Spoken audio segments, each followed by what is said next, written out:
My younger sister, Lois, called me just before our mom's funeral. She hadn't replied to any of my messages, so I was surprised to hear from her. She told me she'd just come back from Hawaii with Keith and brought me some chocolates. I was really upset because she hadn't bothered to respond to me earlier, so I ended up yelling at her in front of everyone at the funeral. I said something hurtful about her taking my husband, which was a terrible thing to say. Lois was confused and just asked, "What?" before I hung up on her. I turned off my phone and tried to calm down as I sat with the rest of the family. My name's Emily, and I just turned 38. I grew up in a family of 4. My parents, my sister Lois, who's 6 years younger, and me. My parents were pretty strict, especially with me being the oldest. But they always spoiled Lois because she was charming. Whenever she wanted something, she'd flash a smile and say, "Emily, I want this," and I'd usually give in. Unfortunately, this didn't change even as she got older, and she became quite a troublesome sister. Dad passed away 8 years ago from an illness, and about 6 months ago, Mom got a terminal diagnosis. She was in and out of the hospital. I married Keith, a colleague, 2 years ago and moved out to an apartment near my office. For the past 6 months, I've been driving an hour each way to take care of Mom between work.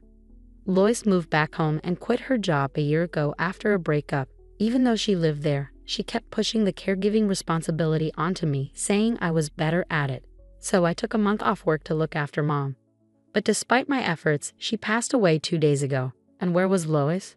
She'd gone off to Hawaii a week before Mom's passing. I tried to convince her to stay, but she wouldn't listen. At the funeral, after the priest finished speaking, friends and family started paying their respects. It was touching to see not just relatives, but also many of Mom's friends there to grieve. Some colleagues from my company came too. "I'm sorry for your loss," one of them said. "Thank you. I really appreciate you letting me take time off to be with my mom in her final days," I replied. "He's actually my father-in-law, the president of the company where I work. He's been really understanding about everything I've been going through and has supported me a lot." "But where's Keith? I haven't spotted him here yet." "Well, he's been overseas on a business trip since last week, and I haven't been able to reach him," I explained. "Oh, I see. I'll ask the sales manager about it," I said, trying to figure out where Keith was. Keith and I work in different departments because of the big company he runs. He's always busy with sales and often away on business trips. I tried to understand, but it was hard not having him here during such a tough time.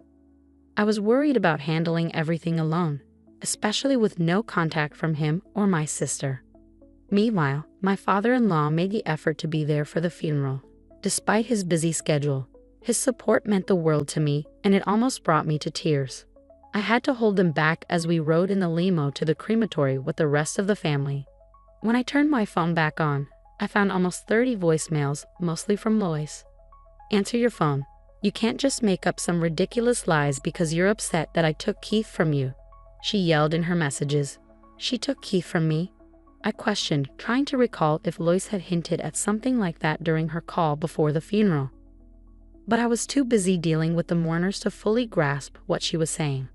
Lois and Keith having an affair? That couldn't be true, could it? I felt a sudden rush of anxiety and confusion. Was Keith really on a trip with her? As I hurriedly checked the voicemail, I found several messages from my husband. "I'm so sorry, but you're strong. You can handle this on your own. But Lois, I need to be there for her.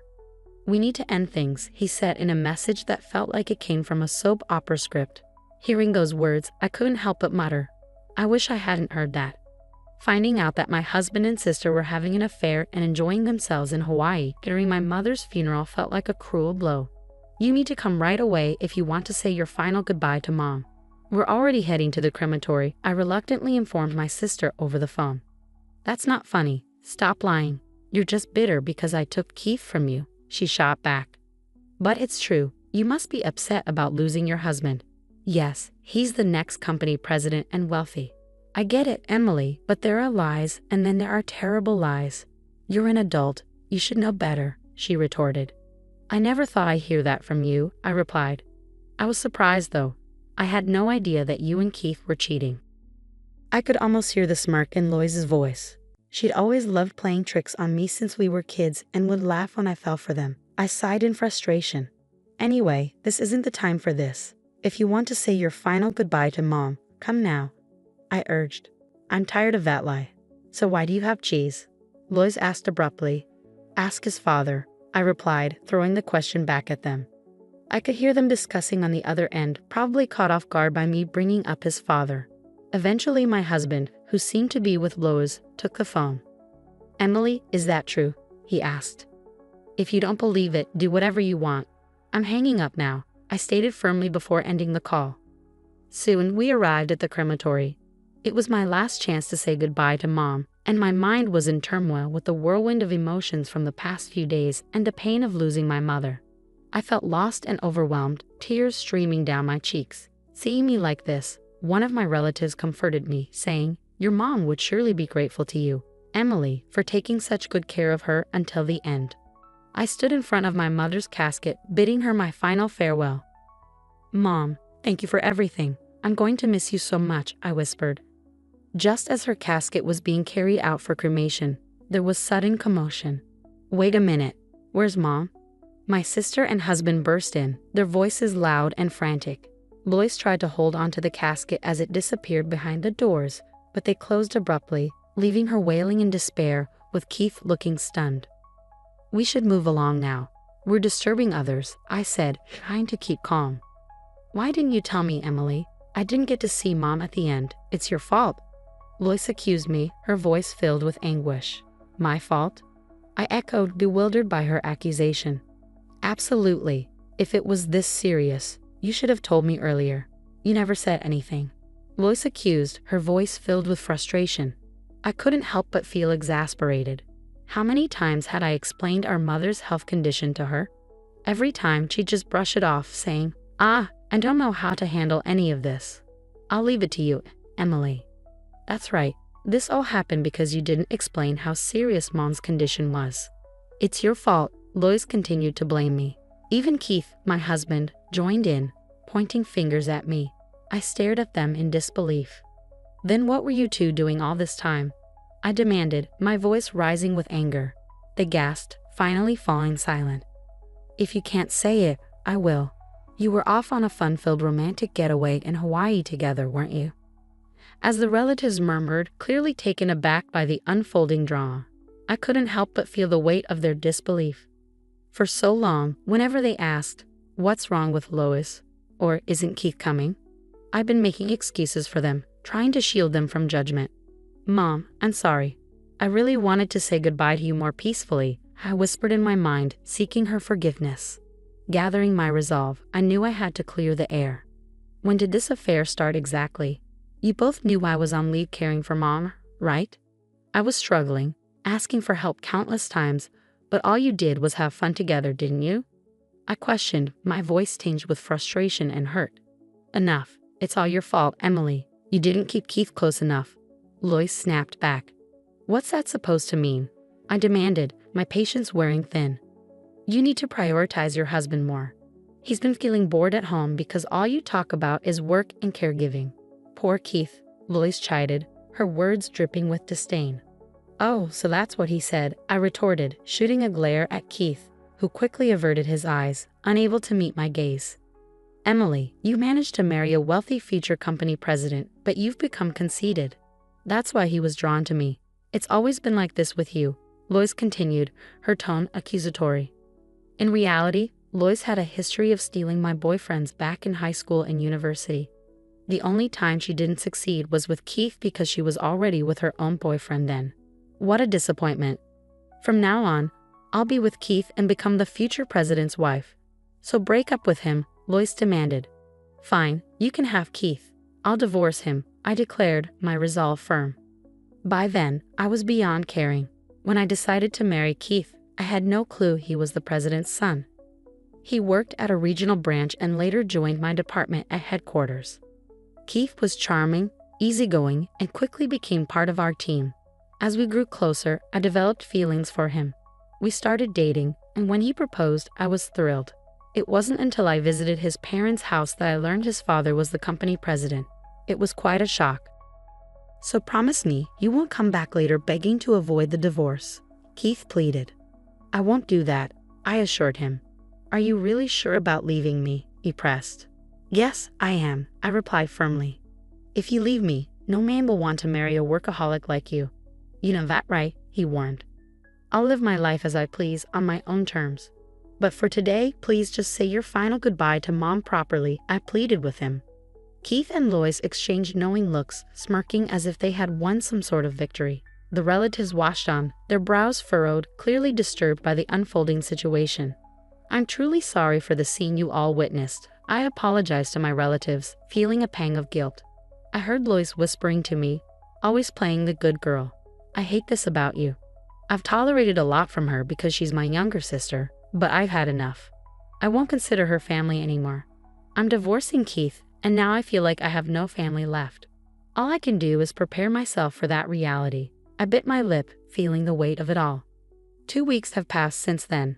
I moved out of the apartment I shared with Keith, packed up everything, and settled into a new condo near the office. I've even put my parents' house up for sale. There's nothing left tying me to the past. Lois has moved in with Keith as I moved out. Keith and I have already finalized our divorce papers and submitted them to the courthouse. I'm sure they're happily starting their new life together now. Now that I'm done with Mom's paperwork, it's time for revenge. Watch over me, Mom, I whispered to her portrait, a determined smile on my face. Enjoy your honeymoon phase while you can, you too. The next day, as I went back to the office to sort out my job reinstatement, my phone buzzed incessantly with voicemails piling up. Hey, what's happening? We're divorced, right? Why am I being asked to pay $30,000? Keith's voice sounded confused and agitated. Worried they might show up uninvited at my new place, I suggested meeting at a local diner to discuss. Once we sat down, Keith was furious, practically frothing at the mouth. I got some legal document. What's going on? We're already divorced, aren't we? He yelled. Exactly. I'm just as confused, Lois chimed in, equally puzzled. I had instructed my lawyer to claim $40,000 from Keith as my share of the property and $30,000 from Lois for her portion of our mother's medical care coverage. The documents must have arrived at their places. It was something they should have anticipated, but evidently didn't. I was exasperated. You just need to pay what you owe, I insisted firmly. That's not fair. Don't think you can get away with this. I've suffered a lot of emotional distress. Should I sue you for that too? Keith threatened angrily. Emotional distress? You cheated, plain and simple. So pay up, I retorted, refusing to back down. They fell silent, perhaps realizing they couldn't argue with the law. Then, after a pause, Lois turned her gaze towards me. So Emily, it's all about the money for you after all, she remarked coldly. Fine, I'll let Keith handle the payment. If I borrow from my dad, we can easily come up with the $70,000. Keith, I know you don't have any savings. Lois, are you really okay being with a guy who has no money? I interjected. Keith will become president soon, then he'll be wealthy. It's just a matter of time, Lois replied confidently. Oh Lois, you're after the money too, aren't you? I couldn't help but comment, feeling a mix of disbelief and disappointment. No, I have plenty of love. Dad's been saying for a while that he'll retire at 65. So in 2 years, I'll be president, Keith asserted confidently. Really? That would be something, I replied, trying to hide my skepticism. I'm definitely going to be president. I'm his only son, Keith affirmed. I wonder. I couldn't help but chuckle, my doubt seeping through. I can't believe this. Has she lost it? Lois muttered, clearly annoyed. But the real revenge plan I had in store was just getting started. Keith, you've been taking a lot of time off work, citing family funerals, right? I asked casually. Well, my mother-in-law is family too, Keith replied, trying to justify his absences. That's true, but the company is aware of what you've actually been up to, I continued, watching Keith's expression carefully. Huh? What do you mean? He asked, clearly confused. Do you know that your father attended Mom's funeral? I dropped the bombshell, knowing I had purposely kept this information from Keith and Lois. That was you, Keith realized, his eyes widening in shock. You didn't do any caregiving at all. You have the nerve to lie about taking family leave for that, and you've gone off on several business trips with Lois instead, right? I've reported that too. I stated matter-of-factly. How did you find out? Keith stammered, clearly caught off guard. Lois has been posting photos on social media, showing where she's been and when. And there were a few pictures with you in them. Quite shocking, I revealed. Huh? You knew about my social media? Keith asked, surprised. It's the same account you had back in high school. Of course I'd know, I replied. Lois shifted uncomfortably, and Keith seemed stunned by my revelations. Wait, does Dad really know everything? He asked, looking bewildered. Just as my mother was family to you, your father considered her family too. So of course he knew about the funeral, as it should be reported to the company. Even after the funeral, he reached out to me several times to check on me. So I reported everything to him.